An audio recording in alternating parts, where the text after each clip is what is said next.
본문에 등장하는 아사 왕은 유다 제3대 왕입니다. 하나님께서 아사 왕에게 많은 축복들을 주셨고 은혜들을 주셨습니다.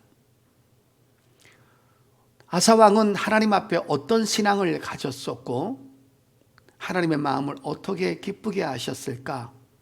그래서 하나님은 아사 왕에게 축복을 하셨는데 아사 왕이 갖고 있는 신앙은 첫째는 하나님을 찾는 신앙이었다라고 말씀을 드렸습니다. 오늘 여러분 이 본문을 보게 되면 아사 왕이 하나님을 찾았다라는 단어가 연거푸 3번이 나옵니다. 자, 여러분 한번 보실까요, 여러분?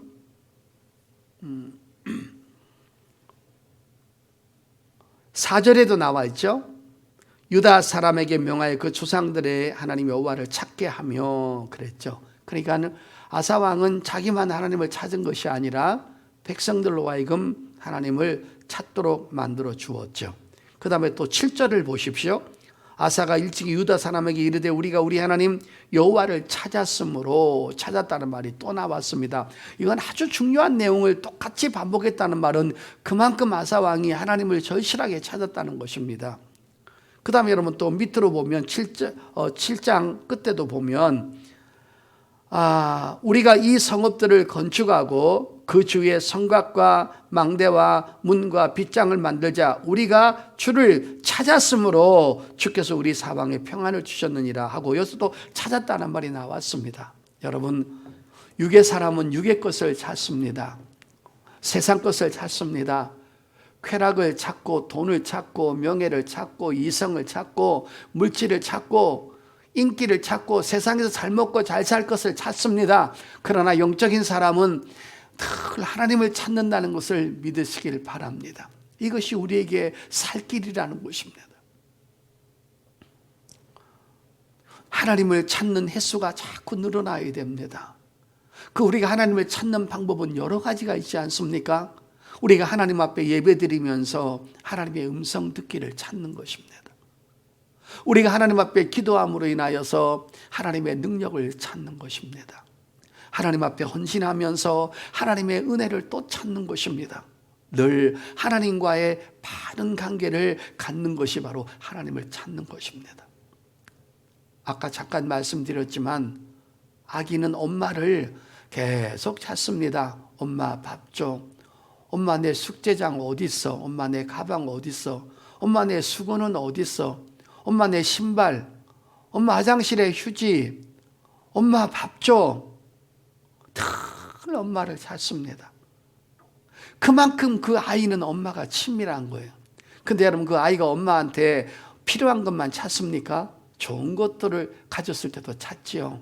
엄마 나 오늘 학교에서 100점 맞았어. 엄마 나 운동하다가 1등 먹었어. 엄마 나 이랬어. 늘 하나님 앞에 찾습니다. 엄마를 찾듯이 우리 성도들도 감사할 거리를 찾는 것입니다. 내가 웬 복을 이렇게 받았는가? 내가 왜 이렇게 이런 어려운 난간에서도 축복을 받았는가? 늘 하나님을 찾아서 영광을 돌리는 것입니다. 아사 마음에는 하나님이 깊게 넓게 자리 잡고 있는 것입니다. 하나님이 나의 반석이고 하나님이 나의 생명의 근원이고 하나님이 나의 축복의 근원이고 하나님의 보호하심을 내가 받아야 산다. 그래서 여러분 그가 왕자리에 있으면서도 자기 혼자 하나님을 찾는 것으로 만족하지 아니하고 모든 백성들로 하여금 하나님을 찾아라. 여러분 그 하나님을 찾는 속에는 모든 것이 다 압축되어 있잖아요. 하나님을 찾는 속에는 하나님을 의지하고 하나님을 사랑하고 하나님을 두려워하고 하나님을 경외하고 하나님을 늘 여러분 바라는 이런 것들이 전부 다 그 찾는 것 속에 포함되어 있는 거죠. 그래서 하나님께서 아사 왕 초창기 때 하나님께서 많은 축복을 해주셨습니다. 자, 그러면 아사 왕이 하나님을 늘 찾아서 이렇게 헌신하니까 과연 하나님은 아사 왕에게 어떤 것을 보상하셨을까요? 오늘 여러분 그 부분을 또 드리려고 하는 것입니다. 여러분 오늘 이 전반전에 보면 아사 왕이 하나님을 찾았다는 말이 3번 나왔죠. 그런데 하나님의 보상은 더 많이 나옵니다. 이런 아사 왕에게 하나님은 어떻게 보상하셨냐면 바로 평안으로 보상을 하셨습니다. 자, 그런데 여러분, 이 평안이란 단어가 무려 5번이나 나옵니다. 한번 보겠습니다, 여러분. 1절 보실까요? 아비야가 그의 조상들과 함께 누움의 다윗성에 장사되고 그의 아들 아사가 대신하여 왕이 되니 그의 시대에 그의 땅이 10년 동안 평안하니라 그랬죠. 그러니까 하나님께서 아사 왕에게 보답한 것은 바로 평안이었어요. 자, 그 다음에 또 5절 보십시오. 또 유다 모든 성읍에서 산당과 태양상을 없애매 나라가 그 앞에서 평안함을 누리니라. 그러니까 5절에도 평안이라는 단어가 또 나왔죠. 자, 그 다음에 무려 6절에는 2번이 나옵니다. 자, 6절 볼까요? 여호와께서 아사에게 평안을 주셨으므로 그 땅이 평안하여 여러 해 싸움이 없는지라 그가 견고한 성읍들을 유다에 건축하니라. 1절에서 한 번 나왔죠. 5절에서 한 번 나왔죠. 그 다음에 6절에서 2번이 나왔습니다. 그 다음에 마지막 볼까요, 여러분? 7절입니다. 아사가 일찍이 유다 사람에게 이르되 우리가 우리 하나님 여호와를 찾았으므로 이 땅이 아직 우리 앞에 있나니 우리가 이 성읍들을 건축하고 그 주위에 성곽과 망대와 문과 빗장을 만들자. 우리가 주를 찾았으므로 주께서 우리 사방에 평안을 주셨느니라. 아멘. 성도 여러분, 어쩌면 여러분이 성경에서 평안이란 말을 이렇게 여러분 1절부터 7절을 읽는 동안에 무려 한 절에는 2번이나 나오고 계속 평안을 주셨더라. 여러분, 이 평안이란 말은 샬롬이란 뜻입니다. 오늘 오해하지 마시길 바랍니다.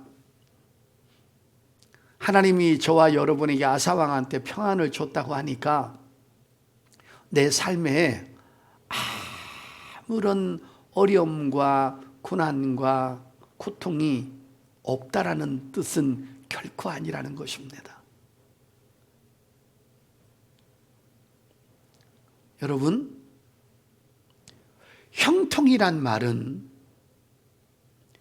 너에게 아무런 문제거리가 일어나지 않는다는 말이 아닙니다.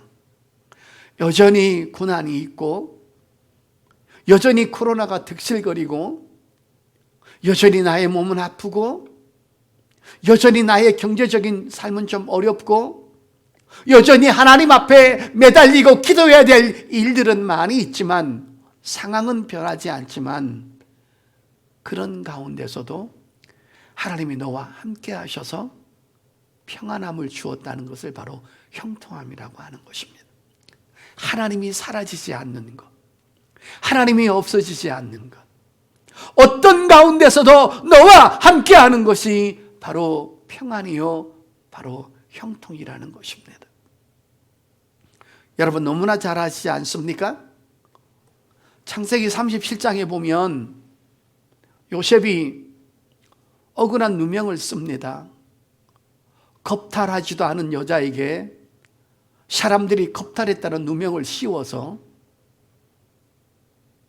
요즘 말하면 미투 사건에 걸렸죠. 성폭력 사건에 걸린 겁니다.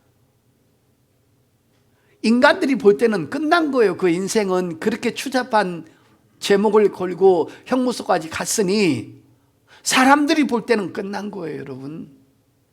그런데 여러분 거기서 놀라운 일들이 벌어지지 않습니까?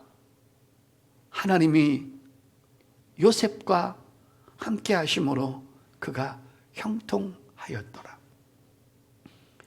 형통이란 말은 어려움은 여전히 있고 고난은 여전히 있는데 그 가운데 하나님이 함께 하신다는 뜻입니다. 우리가 그렇게 축복받은 사람들인 것입니다. 그래서 오늘 결론적으로 보게 되면 이 평안이란 말은 외부에서 오는 일이 아니라 내부에서 발생되는 그러한 축복의 근원들이라는 것입니다.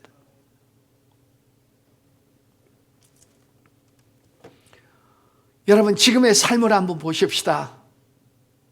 낮에는 전염병이 흐릅니다. 잠만 자고 나면 그 다음날 뉴스거리에 어떤 문제가 터질지 아무도 모릅니다. 코로나가 언제 끝날지, 우리의 미래는 어떻게 될지, 우리 가정을 과연 나는 책임질 수 있을까? 이 교회를 책임질 수 있을까? 이 교회는 언제까지 예배를 드릴 수 있을까? 과연 2년이 넘도록 우리 성도들을 하나님께서 지켜주셨지만 앞으로도 과연 장담할 수 있을까? 낮에는 칼이 흐릅니다. 전염병이 흐릅니다. 두려움이 강물같이 우리를 엄습합니다. 그런데 여러분, 우리는 어떻습니까? 거기에 포로가 되지 않는 것입니다. 거기에 먹히지 않는 것입니다. 내 마음 깊은 곳에서 하나님은 나를 인도하고 계실 거야. 하나님은 나를 지켜주고 계실 거야. 여기까지 도와주셨던 그 하나님이 나를, 내 가정을, 우리 교회를, 내 자녀들을, 내 사업장을, 직장을 하나님이 지켜주실 거야. 결론은, 끝이 누구냐면 하나님이라는 것입니다. 하나님, 하나님, 하나님. 어린아이가 끊임없이 엄마를 찾듯이 우리 입에서, 우리 마음에서, 우리 생각에서, 우리 인격 속에서 우리 감정이 늘 하나님을 찾는 것입니다. 하나님, 나는 할 수 없지만 하나님은 하실 수 있습니다.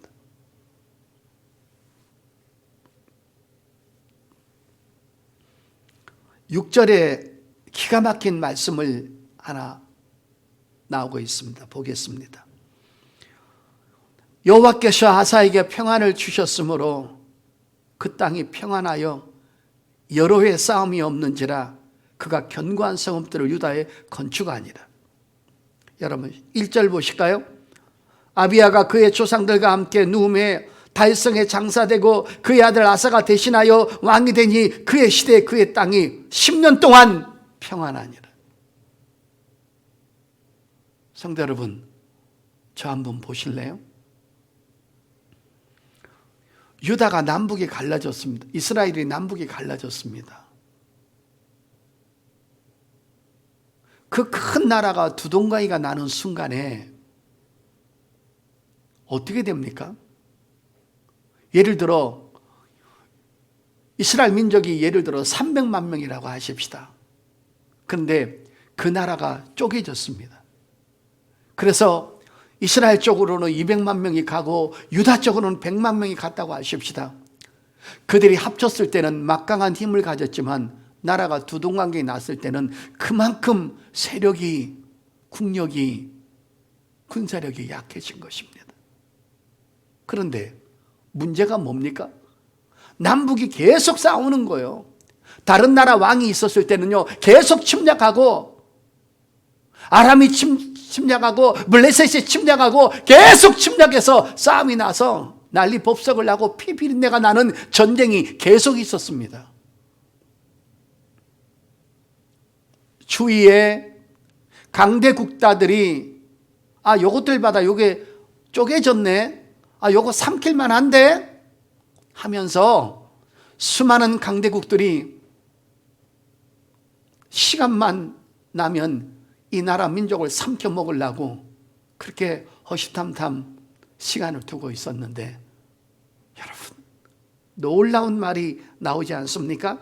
자, 6절 다시 보겠습니다. 여호와께서 아사에게 평안을 주셨으므로 그 땅이 평안하여 여러 해 싸움이 없는지라 그가 견고한 성읍들을 유다에 건축하니라. 싸움이 없었다는 것. 다시 말해서 어떤 나라도 유다를 침공하지 못하도록 하나님이 모든 나라를 막아주셨다는 것입니다. 성도 여러분, 우리가 오늘 귀중하게 알아야 될 것은 평안이란 선물은 반드시 하나님께서 하나님의 손으로 우리에게 내려주셔야 한다는 겁니다. 그래서 하나님께서 가장 사랑하시고 존귀하게 여기시고 하나님께서 귀하게 축복하는 사람에게 주시는 선물 하나가 바로 평안이라는 것입니다. 사람은 평안이 없으면 살 수가 없어요, 여러분. 여러분, 마음의 근심은 뼈를 녹인다고 그러잖아요. 돈이 많으면 뭐예요? 자식이 속을 썩이는데. 집이 대굴 같고 좋은 패물이 있으면 뭐예요? 남편이 떠돌아다니고 집에 안 들어오는데. 돈이 많으면 뭐예요? 몸이 아픈데. 자꾸 문제가 발생되는 거예요.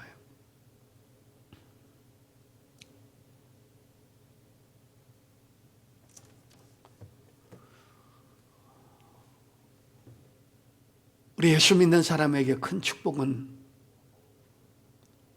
사방으로 쌓임을 입어도 하나님이 나와 함께 하신다는 이 평안이 내 깊은 내면 속에서 날마다 생수처럼 떠오른다는 것입니다. 그래서 악한 것들을 방어해 주는 것입니다. 그런데 여러분, 하나님은 아사왕한테 있잖아요. 복을 주실 수밖에 없고 평안을 주실 수밖에 없고 모든 나라들을 막아줄 수밖에 없어요. 그 이유가 뭐예요? 한번 보겠습니다. 여러분 3절 보세요.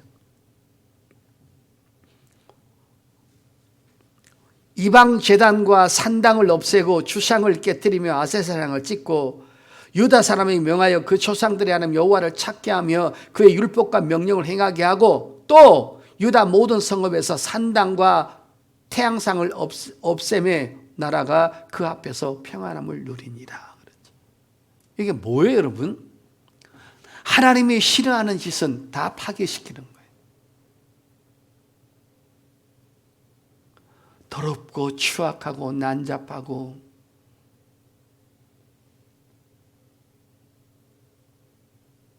하나님이 아닌 것을 섬기고 바알을 섬기고 태양신을 섬기고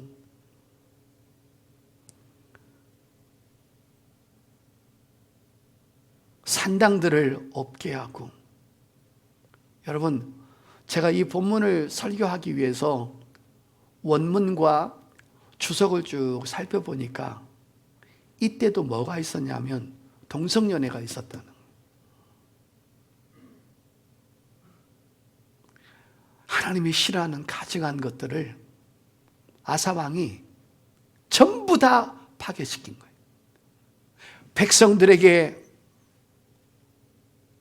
이방 신을 섬기고 우상을 섬기는 자들에게 폭동이 일어나고 자기가 인기 떨어지는 한이 있더라도 나는 하나님만을 기쁘시게 하겠다. 폭동이 일어나려면 나라 하나님이 도와주시고 막아주실 것이다. 내가 하나님께서 기뻐하는 짓을 하겠다는데 누가 막으랴?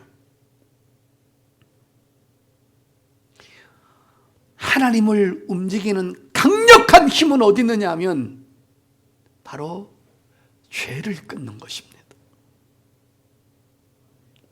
죄를 끊고 하나님을 찾는 것만큼 위대한 힘은 없다는 것입니다. 근데 어떤 사람은 기도도 많이 하고 성경도 많이 보고 예배도 참석하고 헌금도 많이 하는데 삶에 큰 역사들이 일어나지 않고 환난이 끊이지 않는 것은 딱 하나, 바로 죄 문제입니다.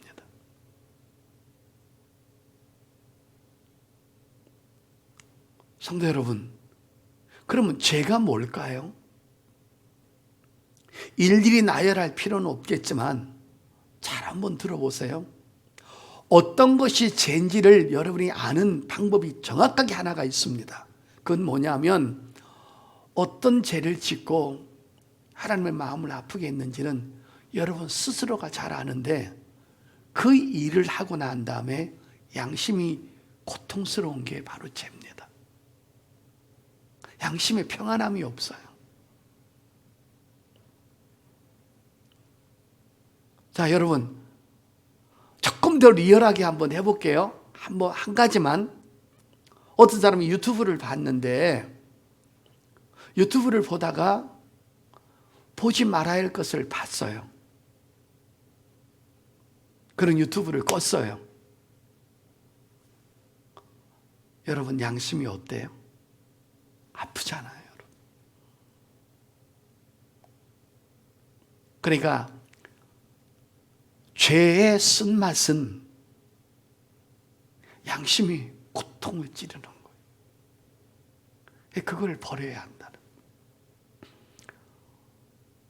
저도 죄가 많은 사람이라 여러분에게 라이를 할 수가 없지만, 그러나 우리가 같이 은혜 받아야 할 것은 무슨 말을 하든지, 자, 누구를 비판했어요. 뒤가 씁쓸한 거예요. 내가 왜 그 짓을 했지? 누구를 신랄하게 비판을 했는데 딱 돌아서는 순간에 양심에서 이런 소리가 나는 거예요. 너 그 말할 자격 있어? 두 번째, 너는 위선자잖아. 네가 누구를 신랄하게 비판했을 때는 마치 너는 안 그런 사람처럼 얘기했잖아. 그러니까 너는 위선자잖아. 너 하나님의 사람이야? 너 그 짓 하면 안 되잖아. 오늘 여러분, 아사가 모든 산당을 다 때려 부시는 거예요. 동성연애자를 파괴시키는 거예요. 자기의 죄악을 하나하나 없애는 거예요. 그러고는 하나님을 찾으니까 이 두 가지가 합심을 해가지고 막 놀라운 축복들이 일어나는데, 막 하나님이 일을 하기 시작하는데 자기 혼자서 죄를 끊고 백성들의 죄를 끊게 해주고, 자기도 하나님을 찾고 백성들을 하나님을 찾게 했지만은 문제는 하나님은 다른 나라까지 처리를 하시는 거예요. 여러분, 우리는 국가를 움직일 힘이 없잖아요. 다른 나라 왕의 마음을 움직일 힘이 없잖아요, 우리가. 그런데 내가 죄를 한 가지 끊을 때마다 하나님의 역사는 천사들에게 엄청난 것을 주문하시는 거예요. 너는 이쪽 가서 이 일을 하고, 너는 저쪽 가서 저 일을 하고, 너는 저 나라 왕을 붙잡고, 너는 이 나라 왕을 붙잡고, 절대로 유다를 공격하지 못하도록 그 마음을 주장해라.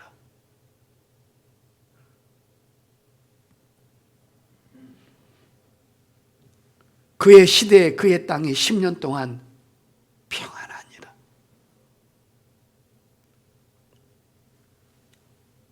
여러분, 또 한번 보세요. 6절 보세요. 여호와께서 아사에게 평안을 주셨으므로 그 땅이 평안하여 여러 해 싸움이 없는지라. 보세요. 그가 견고한 성읍들을 유다에 건축하니라 그러죠. 물질의 축복도 엄청나게 하나님께서 부어주셔서 막 견고한 성읍들을 또 세우고 나라들이 침범하지 못하는 곳입니다.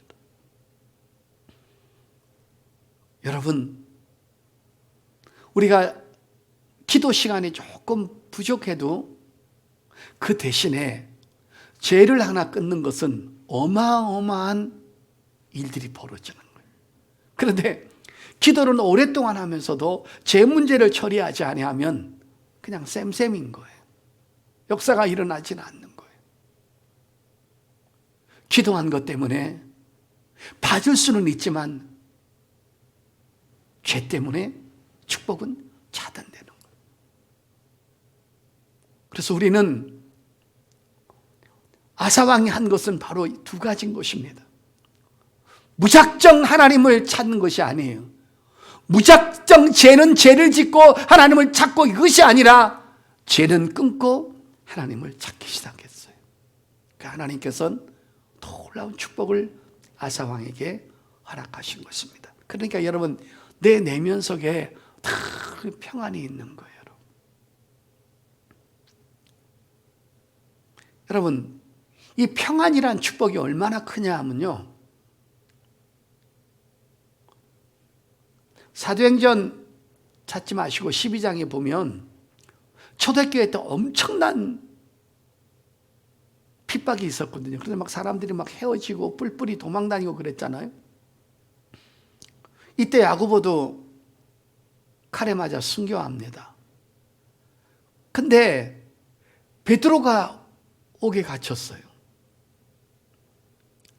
그런데 교회는 하나님의 종을 잃지 않도록 바깥에서 기도를 합니다. 하나님, 복음을 잘 전하는 우리 베드로 목사님을 좀 지켜주세요. 근데 베드로는 성경이 뭐라 그러냐면 헤롯이 베드로를 죽이려고 하는 바로 전날 밤에 베드로는 하루만 지나면 사형당해요. 근데 여러분, 죽음을 앞두고도 베드로가 코를 텅드렁 골았다는 말은 성경에 없지만 너무 깊이 잠이 들은 거예요. 그렇게 평안할 수가 없는 거예요. 그때 여러분, 천사가 내려왔는데 얼마나 베드로가 깊은 잠에 빠졌는지 천사가 깨웠다고 그랬어요. 툭툭 쳐가지고. 이게 바로 내적 평안입니다. 근데 여러분, 이 평안이 언제 사라집니까? 이 평안이 언제 사라지고 두려움과 번뇌와 고통과 수많은 걱정거리가 나를 엄습하는 겁니까? 바로 우리가 하나님께서 보시기에 아름답지 못한 일들을 저지를 때, 그때는 하나님의 관계가 파괴되는 순간에 우리 삶 속에 평안은 사라집니다. 그래서 평안의 선물은 하나님께서 사랑하는 자에게 주시는 최고의 선물이라는 것입니다. 여러분 삶 속에 하나님의 평안이 여러분에게 있기를 예수 이름으로 축복합니다. 이것이 하나님의 축복인 것입니다. 우리 성도님들 저녁에 나오시는 분들은 그런 일은 별로 없으시겠지만, 예를 들어 철이 다 들고 신앙이 깊어진 사람이 육적으로 못 이겨서 때로는 돈 때문에, 때로는 세상 것 때문에 주일 한 번만 어겨보십시오. 축복이 있고 없고, 물질의 복이 오고 안 오고, 징계를 받고 안 받고, 그런 차원이 아니라는 거죠. 벌써 여러분 마음속에 평안이 안개 거치듯이 사라집니다. 이것이 우리에게 주는 고통인 것입니다. 근데 우리가 하나님의 뜻대로 살았을 때 외부에서 침략이 올라오고, 가정에 풍파가 일어나고, 경제적으로 어려움이 오고, 두려움이 있어도 내 마음에 거룩한 배짱이 생기는 것입니다. 나 하나님 앞에 크게 잘못한 것도 없는데 하나님이 도와주시겠지. 이 거룩한 배짱이 바로 거기서 나오는 것입니다. 사랑하는 성도 여러분, 평안은 하나님의 축복입니다. 그래서 여러분, 예수님께서도 부활하신 다음에 제자들을 제일 먼저 만나서 하는 말이 무엇이었습니까? 너에게 평안이 있을지어다.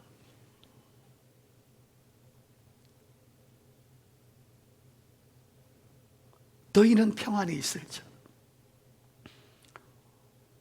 어떤 환난과 어려움이 있어도 내가 너와 함께 한다는, 구약의 이스라엘 백성들에게 가나안에 들어가는 그 순간까지 불기둥과 구름기둥이 떠나지 않았던 것처럼,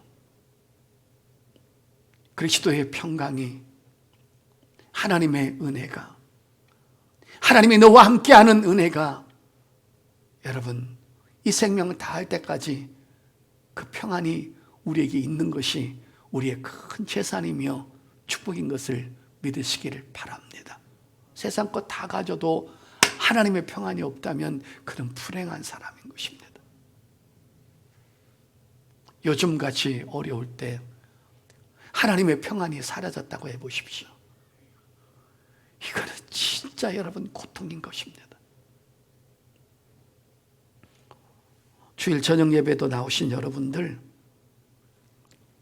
오늘 하나님은 하나님의 뜻대로 사는 자에게 주시는 최고의 가치, 최고의 보물은 바로 평안이라는 보상입니다. 여러분, 이 보상으로 한 주간을 또 승리하는 저와 여러분 될 수 있기를 축복합니다. 성령께서 내 마음속에서 내 영혼 깊은 곳에서 내가 너와 함께함이라. 두려워하지 마라. 놀라지 마라. 보라, 세상 끝날 때까지 너와 함께함이라. 이스라엘 백성이 가나안 땅에 들어갈 때까지 함께한 것처럼 우리가 천국 들어가는 그날까지, 주님 오시는 그날까지 하나님의 평안이 우리와 함께하고, 우리가 해야 될 일은 말씀의 결론을 내면서 가능한 죄를 버리는 것입니다. 그리고 하나님께서 기뻐하는 짓을 하는 것입니다. 그리고 시간만 나면 기도하고, 시간만 나면 하나님 앞에 예배하고, 시간만 나면 헌신하면서 내 마음이 하나님을 찾는 것입니다. 그러면 하나님의 뜨거운 보상인 평안이 내게 와서 그 평안이 나를 지켜주게 될 줄 믿습니다. 사랑하는 성도 여러분, 한 주간도 이 하나님이 주시는 평안으로 승리하는 저와 여러분 될 수 있기를 예수 이름으로 축복합니다.